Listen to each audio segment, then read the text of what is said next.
पुण्यतिथि पर याद आए गरीबों और मजलूमों की आवाज हाजी इकबाल। मुरादाबाद की सामाजिक और राजनीतिक शख्सियतों में शामिल हाजी इकबाल का नाम भी सुनहरे अक्षरों में दर्ज है। वो कोई सांसद या विधायक नहीं थे, उनकी पहचान एक इनकलाबी नेता के रूप में थी। मुरादाबाद के कलेक्ट्रेट से लेकर जंतर मंतर तक पहुंचकर उन्होंने अवामी फलाह बहबूद के लिए संघर्ष किया। हाजी इकबाल चौधरी चरण सिंह को अपना आदर्श मानते थे। बीकेडी से लेकर जनता दल और लोकदल के कई बड़े पर्दों पर रहे हाजी इकबाल ने राजनीति में बढ़ते राजनीतिक प्रदूषण और कमजोर होते लोकतंत्र को बचाने के लिए लोकतंत्र बचाओ मोर्चे की स्थापना की थी।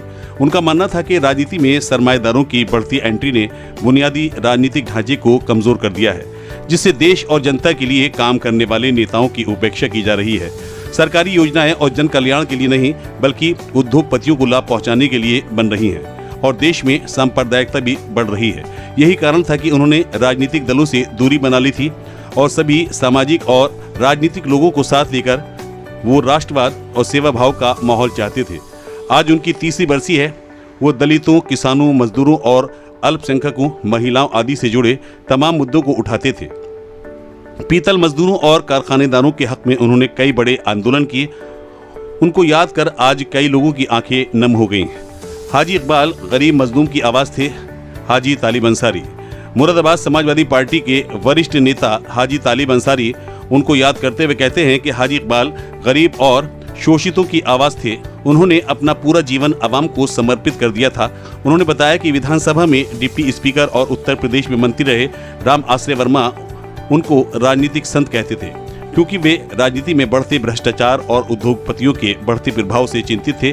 वो निजीकरण और वैश्वीकरण के घोर विरोधी थे। श्री अंसारी ने कहा कि आज उनको याद कर उनकी आंखें नम हो जाती हैं। मुरादाबाद में आज जनहित के मुद्दों को उठाने वाला उन जैसा कोई योद्धा नहीं है। वो मजलूम की आवाज थे। राजेंद्र बाल्मीकि कहते हैं कि 2 जुलाई 2020 तिथि मेरे दुर्भाग्य की सबसे बड़ी राजनीतिक सामाजिक सुनामी का दिन है। इसी दिन मेरे गुरु स्वर्गीय श्री हाजी मोहम्मद इकबाल साहब, संस्थापक लोकतंत्र बचाओ मोर्चा, अचानक प्रथम लॉकडाउन में स्वर्ग सुधार गए। प्रतिदिन उनसे राजनीतिक विचारधारा को समझने की कोशिश करता था। रोज नए अध्याय सीखने को मिलते थे। कठिन लॉकडाउन में उनको समय से सही इलाज न मिलने का अफसोस है।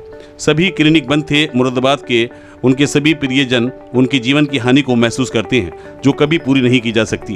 पीतल मजदूर हो, सफाई मजदूर हो, किसान हो, दलित हो, गरीब हो, वंचित हो, उनकी आवाज़ को उठाने में मुरादाबाद की धरती से हाजी मोहम्मद इकबाल प्रथम स्थान रखते थे।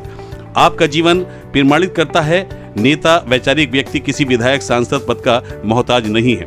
आपने 20 वर्ष पूर्व भी महसूस कर लिया था कि आने वाला समय लोकतंत्र के लिए खतरनाक होगा। आपराधिक लोग, आर्थिक अपराध करने वाले, कॉरपोरेट घराने लोकतंत्र और संविधान को नुकसान पहुंचाकर सत्ता को उंगली पर नचाएंगे। गरीब इंसान के हितों की रक्षा नहीं होगी। MK न्यूज़ इंडिया से शारिक अंसारी की रिपोर्ट।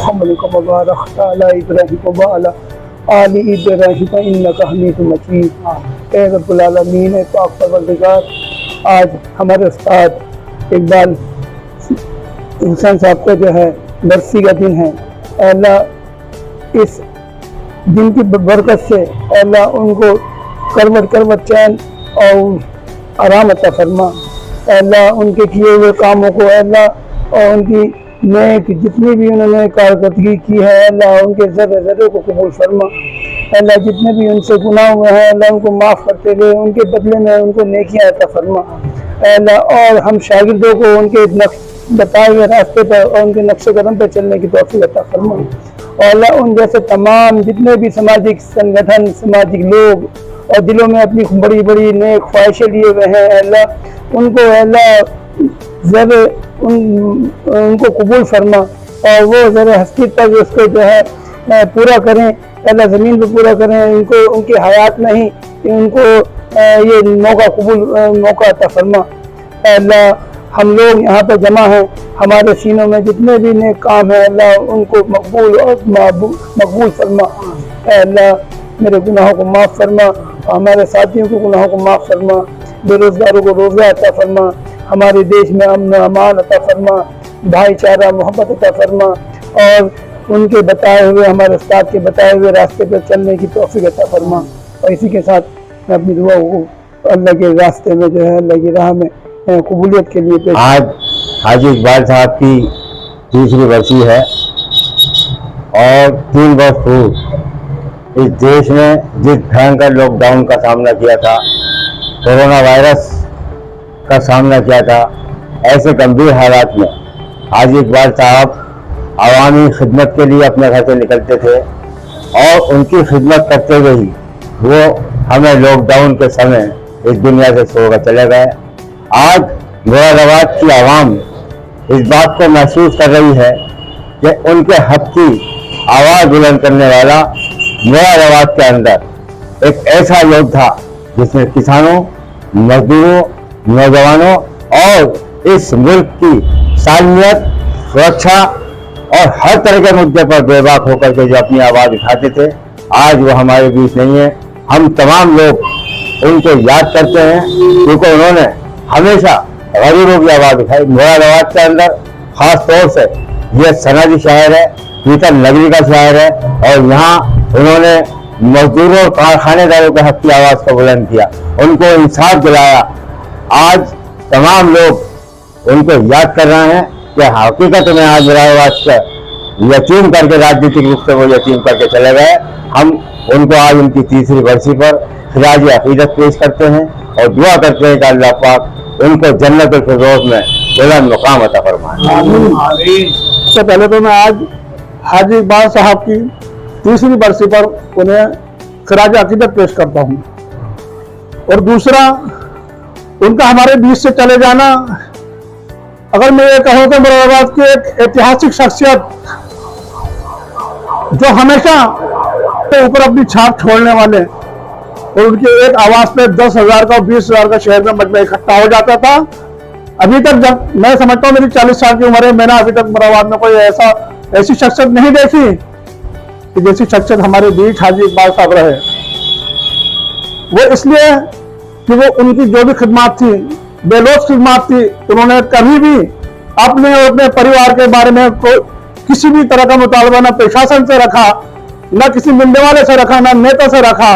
और मैं सल्यूट करता हूँ ना, आज भी खुदा की कसम ऐसी शख्सियतों की हमारे शहर मुरादाबाद को हर वक्त जरूरत है, 24 घंटे जरूरत है मेरे दोस्तों।